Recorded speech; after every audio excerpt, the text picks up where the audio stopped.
അതിജീവിതക്ക് നീതി ലഭിക്കണമെങ്കിൽ ഇനിയും വലിയ പോരാട്ടം അത് രാജ്യത്തെ പരമോന്നത കോടതിയിലേക്ക് വരെ പോകേണ്ടി വരുമോ എന്ന് തോന്നിപ്പോകുന്നുണ്ട്.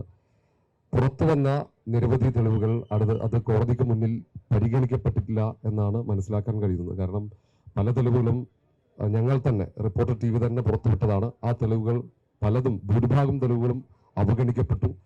2021 ബാലചന്ദ്രകുമാർ എന്ന ഒരു സാക്ഷി അദ്ദേഹം നടത്തിയ വെളിപ്പെടുത്തൽ, ആ വെളിപ്പെടുത്തൽ ഒന്നുപോലും പരിഗണിക്കപ്പെട്ടിട്ടില്ല എന്നതാണ് ദുഃഖകരമായ സത്യം.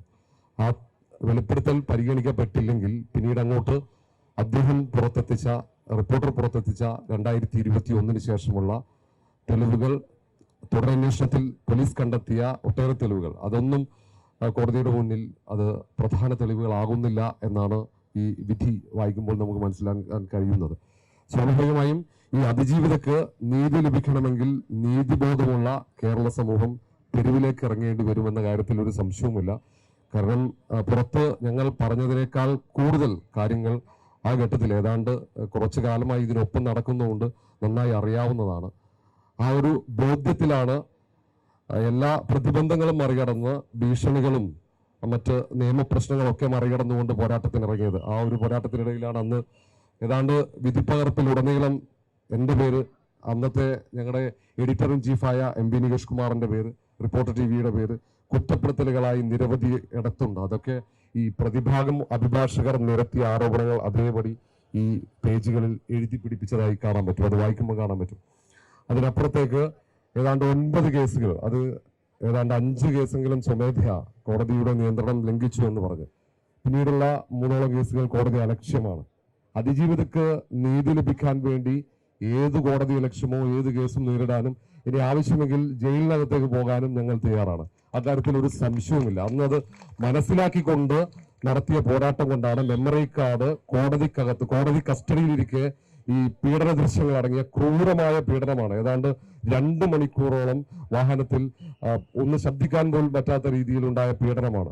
മാനസികമായി തകർന്ന പെൺകുട്ടിയുടെ ആ ദൃശ്യങ്ങൾ, അത് മെമ്മറി കാർഡിനകത്തുണ്ടായ ദൃശ്യങ്ങൾ 3 കോടതിയുടെ കസ്റ്റഡിയിൽ വെച്ചാണ് നിയമവിരുദ്ധമായി, ആ നിയമവിരുദ്ധം എന്ന പദം എന്റേതല്ല, അത് കേരള ഹൈക്കോടതിയുടെ പരാമർശമാണ്. ആ വിധിയിൽ കൃത്യമായി പറയുന്നുണ്ട് നിയമവിരുദ്ധമായി മെമ്മറി കാർഡ് ഉപയോഗിച്ചു പരിശോധിക്കപ്പെട്ടു എന്ന്. അങ്ങനെ പരിശോധിക്കപ്പെട്ട ഒരു സംഭവം പുറത്തെത്തിച്ചതിന്റെ പേരിലാണ് ഏറ്റവും കൂടുതൽ ഈ കോടതി ലക്ഷ്യവും മറ്റ് കോടതിയുടെ നടപടിക്രമങ്ങൾ അത് പുറത്തേക്ക് എത്തിച്ചു എന്നതടക്കം ചൂണ്ടിക്കാണിച്ചുകൊണ്ട് ഞങ്ങൾക്കെതിരെ കേസ് ചുമത്തപ്പെട്ടത്. അതുകൊണ്ടാണ് പറഞ്ഞത് ആ നീതികേട് പുറത്തെത്തിച്ചതിന്റെ പേരിൽ ഇനി ജയിലാണെങ്കിൽ ആ ജയിലിനകത്തേക്ക് പോകാൻ ഞങ്ങൾ തയ്യാറാണ്. അത് അന്ന് എന്റെ ചീഫ് എഡിറ്ററായിരുന്ന MV നികേഷ് കുമാറും അന്ന് അഭിഭാഷകരായിരുന്നവരും ഈ വാർത്ത പുറത്തുവിട്ടാൽ ഉണ്ടാകുന്ന പ്രത്യാഘാതങ്ങൾ ഞങ്ങളെ ബോധ്യപ്പെടുത്തുകയാണ്. അറിഞ്ഞുകൊണ്ട് തന്നെയാണ് അത് ചെയ്തത്.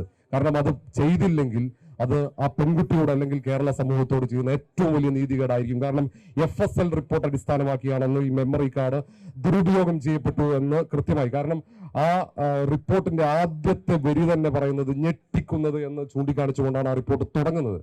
അത് FSL ആണ്.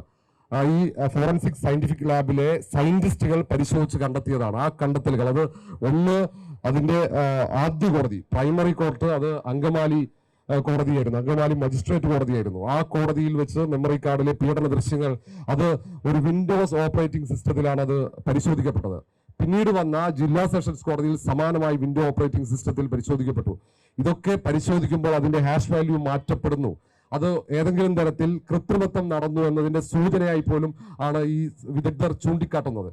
പിന്നീട് അത് ട്രയൽ കോടതിയിലെത്തിയപ്പോൾ ആ ട്രയൽ കോടതിയിൽ വെച്ചും അത് പകൽ സമയത്ത് കോടതി നടപടിക്രമങ്ങൾ ഇല്ലാത്ത ഘട്ടത്തിൽ ഏതാണ്ട് 35 മിനിറ്റാണ് ഈ മെമ്മറി കാർഡ് ഒരു വിവോ മൊബൈൽ ഫോണിൽ പരിശോധിക്കപ്പെട്ടത്. അത് പരിശോധിക്കപ്പെടുമ്പോൾ ഈ മൊബൈൽ ഫോണിൽ പല സോഫ്റ്റ്വെയറുകളും, അതായത് സോഷ്യൽ മീഡിയ അക്കൗണ്ടുകൾ, ഈ ദൃശ്യങ്ങൾ മറ്റൊരിടത്തേക്ക് കൈമാറ്റം ചെയ്യപ്പെടുന്ന രീതിയിലുള്ള സോഷ്യൽ മീഡിയ അക്കൗണ്ടുകൾ സജീവമായിരുന്നു എന്നാണ് ശാസ്ത്രീയ പരിശോധനയിൽ കണ്ടെത്തിയത്. ഏതെങ്കിലും തരത്തിൽ ആ ദൃശ്യങ്ങൾ പുറത്തുപോയോ എന്ന ഒരാശങ്കയാണ് അതിജീവിതക്കും പൊതുസമൂഹത്തിനുമുള്ളത്. ആശങ്കയിൽ ഇതുവരെ ആ പെൺകുട്ടി പറയുന്ന ഒരു ക്രിമിനൽ കുറ്റം ചുമത്തിയുള്ള അന്വേഷണം ഇതുവരെ തുടങ്ങിയിട്ട് പോലുമില്ല. കേരള ഹൈക്കോടതിയുടെ നിർണായകമായ ഇടപെടലിനെ തുടർന്ന് അതിൽ ഒരു വസ്തുതാ പരിശോധനയ്ക്ക് നിർദ്ദേശം നൽകി. ആ പരിശോധന പൂർത്തിയായി. ഇപ്പോഴും ആ റിപ്പോർട്ട് അവിടെ കിടക്കുകയാണ്. അതിൽ ആരൊക്കെ മൊഴി നൽകി, എന്തൊക്കെ നടന്നു എന്ന് കൃത്യമായ ബോധ്യമുണ്ടെങ്കിൽ അതിൽ നടപടി ഉണ്ടായില്ല, അതിൽ നീതി ലഭിച്ചില്ല. ഇത് കേരളത്തിലാണ് ഇത് നടക്കുന്നതെന്ന് ഓർക്കണം. മറ്റെവിടെ ആണെങ്കിൽ ഓക്കെ. അങ്ങനെയുള്ള വലിയൊരു നീതിയുടെ ഒരു ഭാഗത്തുണ്ട്. അതിനുവേണ്ടിയുള്ള പോരാട്ടം തുടരാൻ ഇവിടെ എത്തിയ അതിന് സന്നദ്ധരായ എല്ലാവർക്കും അഭിവാദ്യം അർപ്പിക്കുന്നു. ഒട്ടേറെ കാര്യങ്ങൾ പറയാനുണ്ട്. വരും ദിവസങ്ങളിൽ ഞങ്ങളുടെ മീഡിയ പ്ലാറ്റ്ഫോമിലൂടെ ധൈര്യസമേതം ഞങ്ങൾ പറയും. അതിന് ഒരിക്കൽ കൂടി പറയാം, അതിന് ജയിലറകളാണെങ്കിൽ ആ ജയിലറകളിലേക്ക് പോകാൻ ഞാൻ ഉൾപ്പെടെയുള്ളവർ തയ്യാറാണ്.